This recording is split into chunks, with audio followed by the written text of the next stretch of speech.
It is now 14:30 hours, 20 December 2000. Interview with Mr. Chester D. Gavryck. Interviewer is Lieutenant Colonel Robert von Hassel. Location is Latham, New York. Chester, tell me a little bit about where you were born and grew up and before the service. I was born in Albany, New York, the Arbor Hill section. Went to Albany High School, and I graduated when I was age 17 because when I was going into kindergarten, I told my mother, this is childish and I don't want to roll a ball back and forth. So she went to the principal and he put me in first grade. So that's why I graduated when I was 17. And when I graduated, didn't have much to do, and then my brother got me a job at the Water Lead Arsenal. And we were doing, I was making breech mechanisms for 75s, howitzers. And from there, they drafted me, and believe it or not, I took my basic training at Miami Beach, Florida. I think that was, what, 6 weeks. From there, I went to Lansing, Michigan for armament school at the Oldsmobile plant. We were housed at the Lansing Hotel with maid service, believe it or not. All we had to do was change our sheets. And it went in, there were 2 shifts, day shift, and then I was on a night shift who went at 4 o'clock schooling, and it was heavy armament. That is the machine gun 50 caliber, the 30 caliber, 20, and 37. And we had to really know that. Blindfolded, we used to assemble it and disassemble it.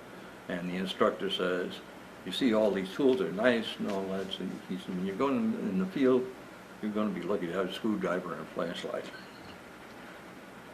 And then I wandered all over it. I wandered, but anyway, from there from Lansing, Michigan, I finished my schooling, went to Salt Lake City for deployment, and then went to a place called Hastings, Nebraska. And there, the Air Force, in its infinite wisdom, had thought up to have aerodrome squadrons. That these squadrons would go in when the Army would seize an airfield, we would go in to run it, whatever planes came in, we would service them, repair them, whatever. The only thing is they discovered 80% casualties on it, so they thought that was a bad idea. And I never went overseas. From there, they scattered us all over. And I went down to Topeka, Kansas, because they didn't know what to do with me, I suppose. Finally, and one place, I loved Topeka, Kansas, because it was a dry state. And they had a war weary B-24, and the officers would fly over to Kansas City, Missouri, load the bomb up with beer, and go up to 10,000 feet, and by the time they landed in Topeka, it was cold. They had nice cold beer. So from there, I went down to Blythe, California. At the time, the 34th group had moved down there from, I think it was Washington, I forgot where. And it was an OTU unit. We trained air crews, replacement crews. And so we load bombs, and at the time there I would inspect all the machine guns once a month to take them all out, we'd check them to see that everything was all right. And we also did repair jobs, repair work. And I finally learned to do every armament from the 38 Colts and the 45 carbine. The only one I didn't know how to take apart and put together was Garand. The submachine gun, the grease gun, the 50s and the 30s. The 20s, we were trained on it because some of us were going into fighters. And that's why we also learned the 37 millimeter, because the Air Cobra had it. But being in bombers, they didn't need that. So we just inspected and repaired. And we did that work at the base ordnance. And we were training with the B-24s. And sometimes they would run into the mountains in the east, a couple of them. And we would get the machine guns out of them. And, you know, they were burnt. So they'd be warped. One, the bolt was welded to the receiver, take them apart. And then after we repaired these pieces, we would have to test fire before we give them back. If we were going to blow somebody's head off, it would be our own. So I tell my wife this. When we repaired a number of them, we'd have maybe a shotgun, a 50 caliber, and a couple 45s. And we get into a weapons carrier. You know what they are. They're somewhat on the order of a Humvee.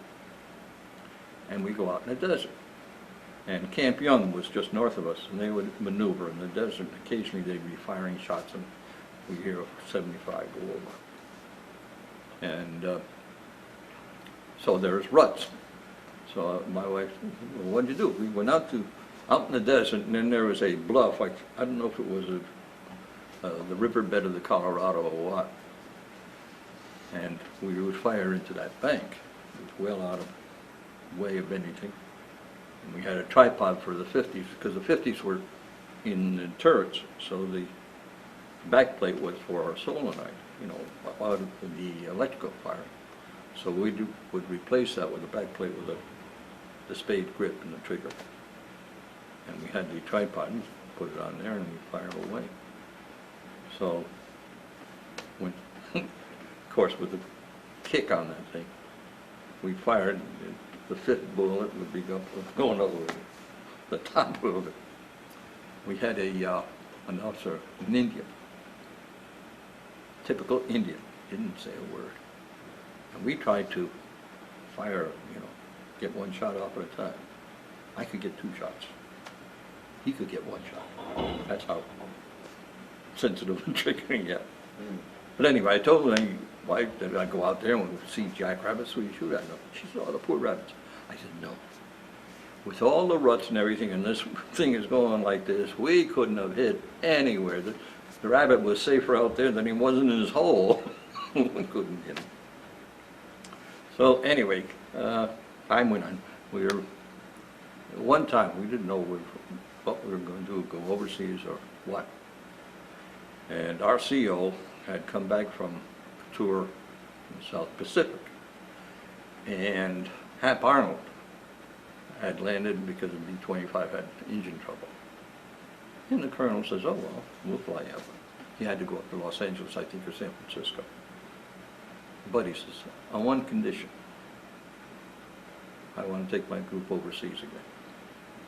And he said, okay. And that's how we went overseas.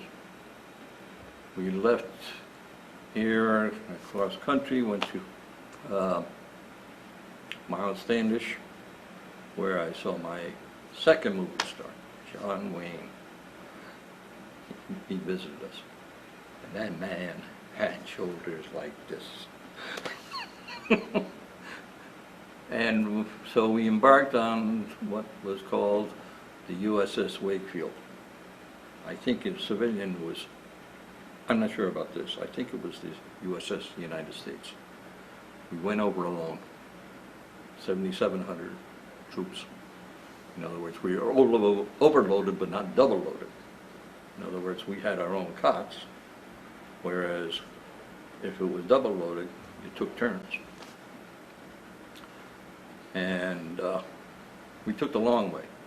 From what I could tell, we went down off the Azores and then up just off Iceland and came down into the Irish Sea into Liverpool. And that was fun. It was not bad. I didn't get seasick. The only thing is, if I was down below in the ordinary movement of the ship, I got kind of queasy. But if I went up topside and looked and saw that bow going up and down like this, I felt fine. Anyway, we ran into a storm in the Irish Sea just before we docked in Liverpool. Some of the water was coming down the ventilators. We were at the 3rd level. And this buddy of mine and I, we were in the head, which was a hallway around there and a trough going around. And the toilet seats were halves. So we sat there because of the threshold high.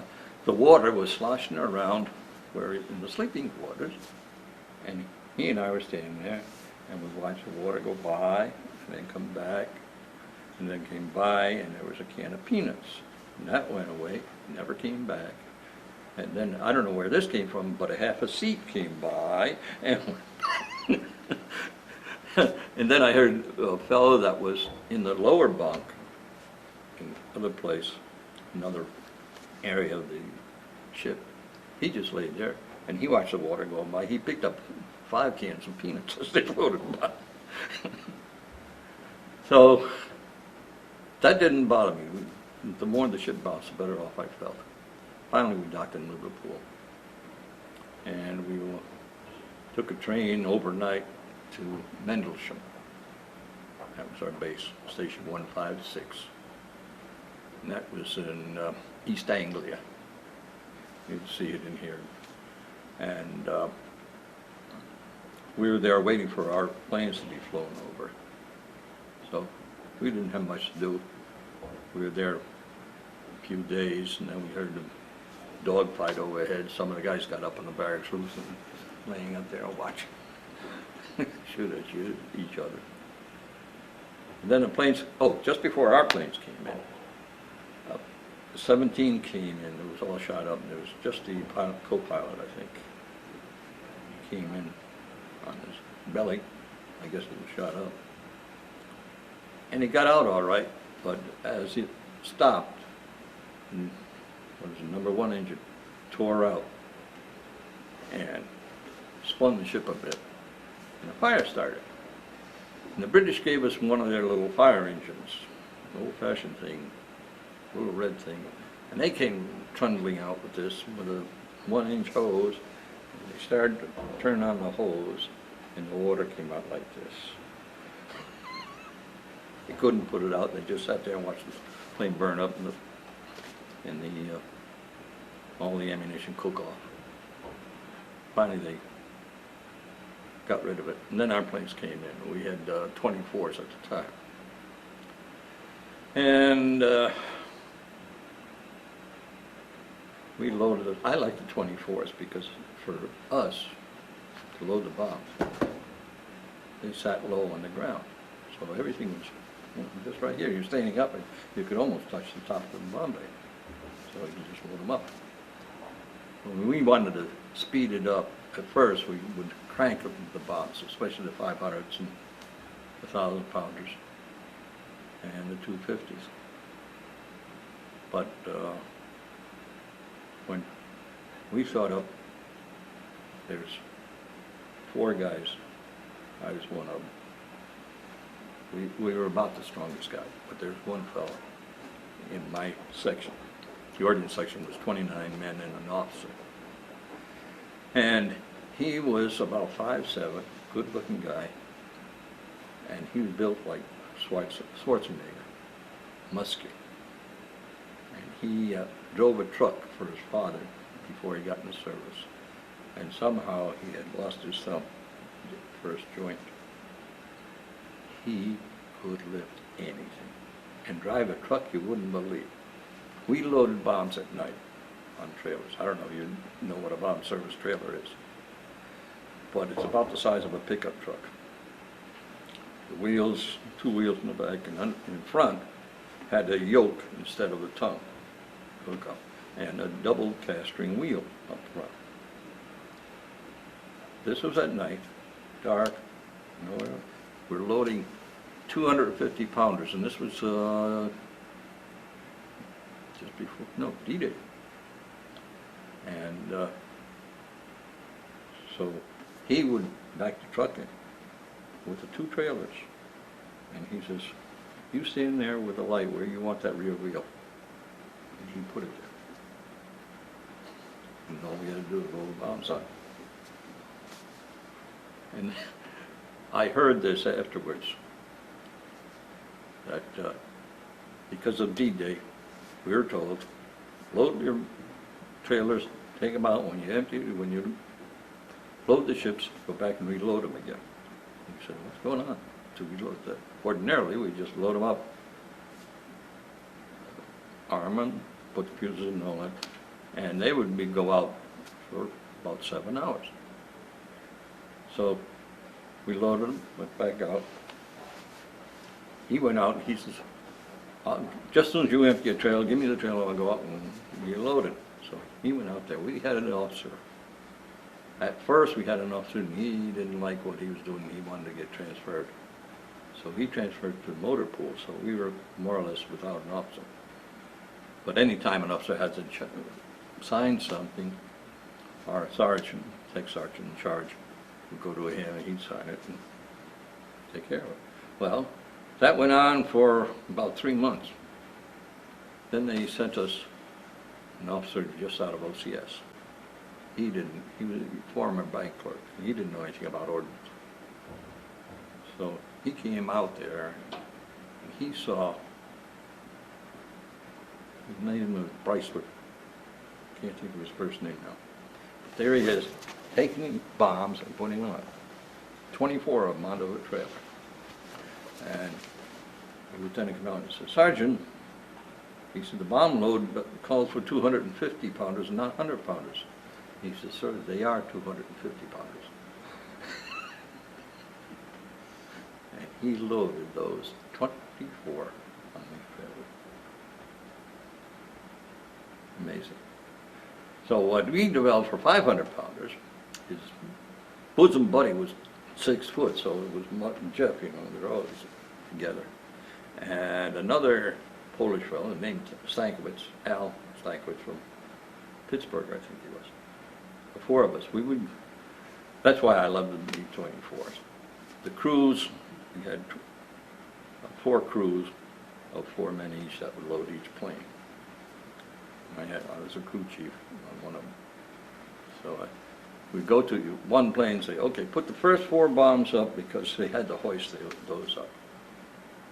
And then the 4 of us, just as soon as the rest of the crew trundled a bomb in there on its cradle, pull the little wagon that we used to push it around. And we had taken the nose plug of the bombs where the fuse went in and welded a steel rod. So you could hold on, you had something to hold on to, because the round nose it would slip. And then he put the tail fin on there, so the man in the back had something to hold on to. So these two, Fred Brycewood and Brooke, what was the other guy's name, they lifted the bomb up enough for Al and I to pull out the cradle, get our shoulders up there, and we'd lift the plane up. And we'd load that plane in like 20 minutes. Ordinarily, we would load 12 aircraft. We started at 11 o'clock and we finished by 6. That night, we were finished by 3 o'clock. We went into the mess hall and they said, y'all through? And yeah. They didn't believe us. But just as fast as they could push those bombs in there, we sent them up. And that was D-Day. We were up for 57 hours. Because the planes, we loaded them at 6:30, they went out, and they were going over to France, you know, just past the lines, bomb the Germans, and they would come back by 10. We load them up again, and they changed crews, and they took off, and they came back. We had the 3rd wave, and they said, can't go, it's too busy, too many planes over battle. And that's when Eisenhower says, if you look up and you see an airplane, it's ours. It was, except 2 Germans. I don't know his name, but he's a famous pilot. He and his wingman flew over the beaches just once. Saw what was going on and went for a home. That was the only German aircraft over the beaches that day. And on the way, let's see, June 7th, our planes were coming in, and they had 3 Germans tailed us. They would fly behind us, because the airplanes, our airplanes had what they call IFF, identification friend and foe, for the radar. Well, they would hang back and be part of it. formation, because, you know, the radar we showed, group of planes, identified, they're okay. And as our group started to break up for landing, that's when they hit us. They shot down 3 of us, 3 planes, boom, boom, boom. One came down and hit what was called the personal equipment building, where they had the flying suits and parachutes and all that. So we saw the plane, and hopped on our truck. There's 10 of us on there going down. Hell, we're going down a perimeter road, and I look up, and there's a Ju-88 went overhead. Low enough, I could see the rivets on it. He never saw us. I don't know why. He just went right up over us, went away, never saw him again. So we went over to the building, but the rounds were cooking off and all that, so they just said, you stay away. So we did. And another one of our planes was shot down, and when in the farmer's field they found some of the crew, like about 6 months later, in the field. And that was the only time we lost our aircraft to enemy aircraft. After that, no fighters ever hit us. They went down with, you know, flag, but never any fighters. Never touched us. I think why, because our CO said, fly a tight formation. He was bug on formation flying. Just get in tight and they won't bother you. And I guess he was right. We never lost him. Then when I mentioned Berlin and wanted to drop some bombs there, they wanted to tie up the North Station of Berlin. And how they wanted to do it was time bombs. So we loaded 500 pounders. And I don't know, I suppose you don't know, but bombs have 2 fuses. You have the nose fuse and the tail fuse. Now the nose fuse is set to go off at something like a 50th of a second. The tail fuse was much sooner, and this was designed depending on the target. That if you wanted to penetrate certain floors and bomb, and the nose fuse was a backup. And they had vanes on there that would turn 750 revolutions before they were armed. So it was well away from aircraft before they hit. So so we didn't put any nose fuses in there, just the booby traps, the time bombs, time fuses. And they were long things like this. And so the planes were all loaded, and Reichswort and myself were picked. He says, here are the fuses, just put them in, make sure you screw them in right, because if you get them cross-threaded and you try to dig them out, it's going to blow up on you. And you go up at that end of the airfield, and you go on that end of the airfield, and work that way and put the fuses in. And I can understand that, because just before that, when we were loading up, everybody was coming out. There'd be tankers coming out, gassing, putting gas in it. And the armors would be out there, and they'd be putting ammunition in. And the mechanics would be working on engines, and then we had the bomb sight mechanic who would install the northern bomb sight. Which why it was a great secret, I don't know, because Hitler knew about it. But he thought it was a stupid thing, and he just brushed it off. But they knew about it. They knew how it worked. But anyway, the mechanic put the bomb sight in and then tested it. Except he forgot there were bombs already hung. Salvoed the whole bunch. 10 500-pounders on the tarmac. So after that, put in the bomb sight first, make sure that there's nobody in the bomb bay when you do it. If we would test the bomb releases anyway when we put the bombs in. I don't know if if you know anything about it. Probably not. But anyway, the bomb racks are like 2x4s, of metal beams like this. And there are shackles that hold the bomb in the bomb bay. Well, on the board there are switches. There's a box like this, and there are two little arms on there. The shackle had two little arms on that, so when you snapped onto the bomb, you hoisted it up, hung it on the hooks. These two arms went into the arms there. That was the release for the bomb.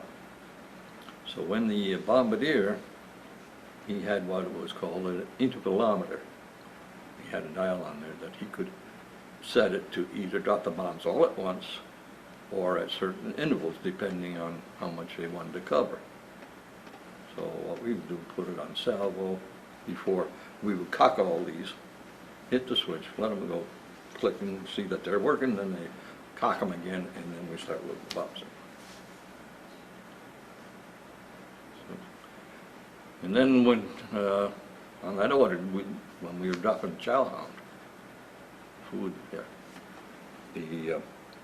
we had 17s by then. It was September of 44. We had switched over, but in the process of transitioning the pilots from 24s to 17s, some of them didn't go. They would cross controls or something. They ended up across in the farmer's field. We had 3 of them over there. And the farmer didn't mind. He was getting paid for it. Paid on it. The one time I saw a 24, we were at the end of the runway. We watched him take off. And the one we were watching, you know, a 24 is tricycle landing gear. And he's about 2/3 of the runway, and suddenly the wheels go like this. He slid right off the end of the runway. The nose twisted this way. And the base ordnance tech sergeant had to chop a hole inside the bomb bay to take out, what, 52 100-pounders. Snapped off fuses, all that. The officer was a couple hundred yards away. He put himself in for the medal. The sergeant didn't get anything. He was the hero. But nobody said anything. Just one of those things. Tell us more about Operation Chow Hound. What was that? That was in May, and our 3rd Division, which consisted of our group and the whole bomb wing, which was 3 other groups, and also a section of the RAF, the Lancasters. They had diplomatically worked through the Swiss, I think, because the Dutch people were flooded out because they broke the levees in areas trying to hold back the Germans. Well, the whole hook of the Netherlands was inundated. They couldn't get anything through. They were dying of starvation. They were eating tulip bulbs, cooking them and eating them, which is poisonous. And so they negotiated a flyway that they wouldn't be shot at. And they would fly in this direction, and there were certain targets that they would drop, usually bombed out. Where I was on, I went on 3 flights, and they were bombed out airfields. We bombed, at first we dropped sea rations, boxes. The only things they said, and that didn't work out too well because it killed their cows. Because one guy saw one boxing, hit the poor cow on the side and killed it. So afterwards it was powdered eggs, canned stuff, and British food, dry food, flour, powdered eggs, you know. And what we did was fix our bomb bays. They bolted a plywood wall here, hinged another plywood sheet, and then a bomb shackle will be here, and it will be hooked into the lower station. So when they were ready to drop them, they hit the toggle, the doors would drop open. And to prevent, when it swung open, and it would hit the bomb bay door, so they had a lead of cable to stop it, so it would stop short. And so they would, and the 17s carried 2 tons of food, one on either side of the bomb bay, because there was a walkway in the bomb bay, so you could get at the supports and all that. But the British, their bomb bays you couldn't get at them from the aircraft. You had like inspection panels to where if the bomb hung up or something, you can get at it and kick it loose. So the poor guys who loading those Lancasters had to stick them up, and then as they start closing them, and then some poor guys are pushing it through, and then they close the bomb bay. We didn't have to do that. We just load it up, we put it on the plywood, take up the bomb bay's doors, and away they went. So on the first trip I was on, we dropped them. We would go over at 300 feet and come down to about 150 to drop the food. And so on the way back, I don't know where this was, but there was a big field of yellow tulips. I wish I had a camera I'd take it. And spelled out in red tulips was, "Thank you." That gave me a lump in my throat. Anyway, on the second one, they wanted to practice landing, taking off with a load of food. And to prevent any accidents, somebody on those cables shortened them up to make sure that in jarring of the landing, it didn't break loose and come through the bomb bay door. Okay. So I went on that trip, and we come over the field, and they drop, and the doors go, half open. They don't go out. What do you do now? You can't close the bomb bay doors, because these are in the way. So the first thing I do, there is the pilot navigator, I think the flight engineer and a navigator. And all but the engineer were officers. So generally on most aircraft there was what they called a fire axe. It was a specially shaped fire axe with it, not where the blade came out like this, but the blade came back into the handle so you couldn't catch it. And that was supposed to be for the crews, when they're cracking, they could chop their way out of it. So I said, "Where's the axe?" Because it was supposed to be in the bomb bay. And I said, "Where's the axe?" Because then I could chop that cable. Somebody had used it to chop firewood from tents or something. So what am I going to do? I said, "The only thing we can do, we've got to get this out of here and pull that door back up and hang it up back on the bomb station." So I told the navigator, I said, "Okay, you stand there, I'll get out here, I'll hand you the food on the one side, the 1 ton, and put it in the radio room." Okay, so I'm handing them like this. And afterwards I figured, this is changing the whole center of gravity of the plane, so he's probably going like this, and he's wondering if we're going to ditch or what. I didn't know this at first. I thought about it later. I was too busy shoveling food around. So we got it out, and then I pulled the door up, rehooked it, and then we took it from the other side, switched it over to this side, and then transferred what was in the radio room up there.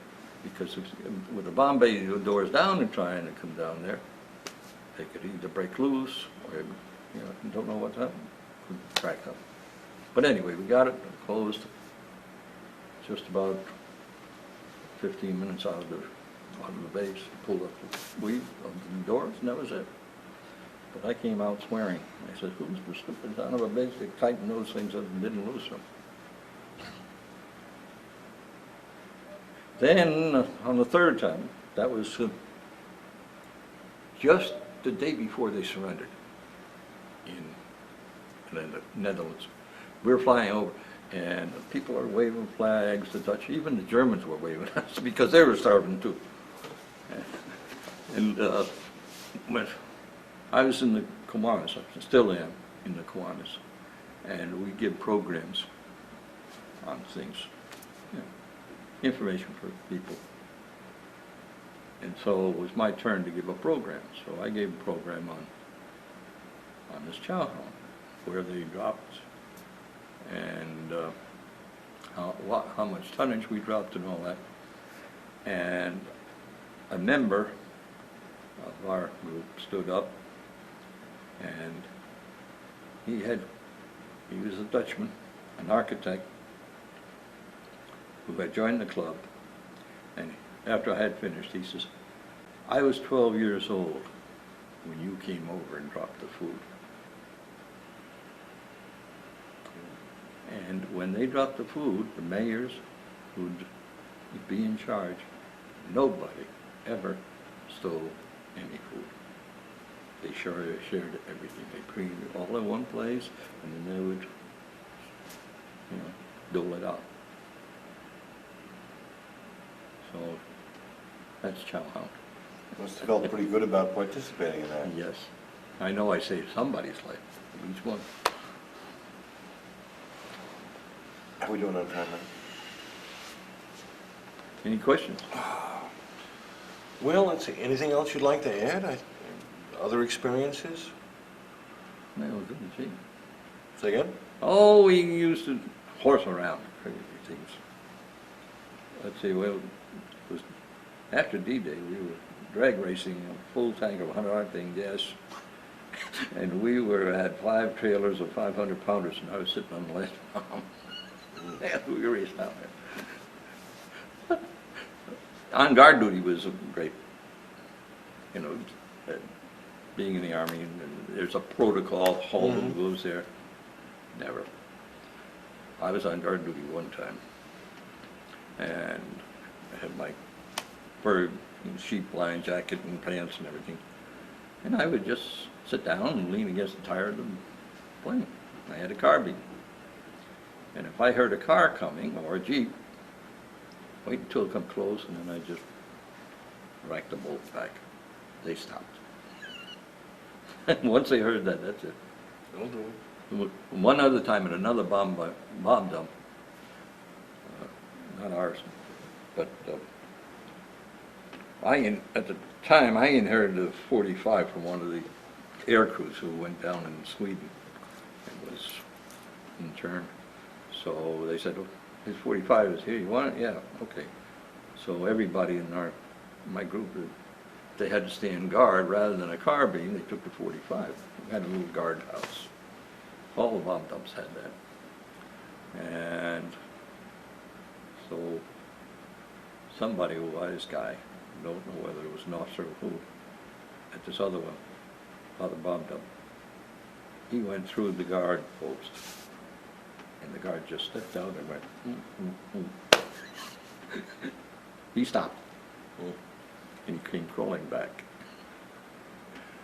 One time, let's see, there's another time we were shot at. It started out at another base called EYE, believe it or not. And that was a part of our 93rd wing. And the guy was bringing a message to the headquarters of the 93rd Bomb Wing, which composed of the 34th, the 490th, the 493rd, and the 285th. Now, he was bringing some sort of dispatch. So he turned on the light, his lights at the motor pool there, and he saw red balls bouncing off in front of him. We had a red alert that we had an intruder. So he says, "I think I'm being shot at," and turned off his lights and drove over to our base. And got to the motor pool, and he said, "I wonder if he's still up there." And he turned on his lights, and sure enough, boom, boom, boom. Well, when he was shooting, we were in the bomb bay, and I could see him coming down the road. I could barely see him, but I could see the tracer bouncing. And he ceased firing just before he passed over our dump.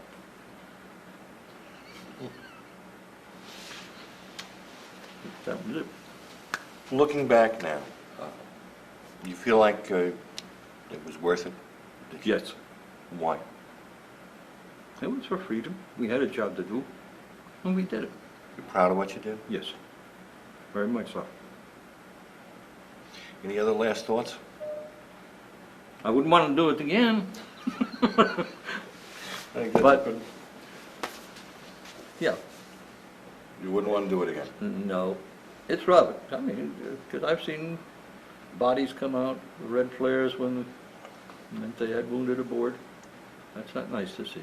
We had one plane that went in from 1,500 feet, full load of bombs. Blew it all apart, went out to see a hole, you could, this size of the room. All I saw was a shoe. Not good. Thanks. You're welcome.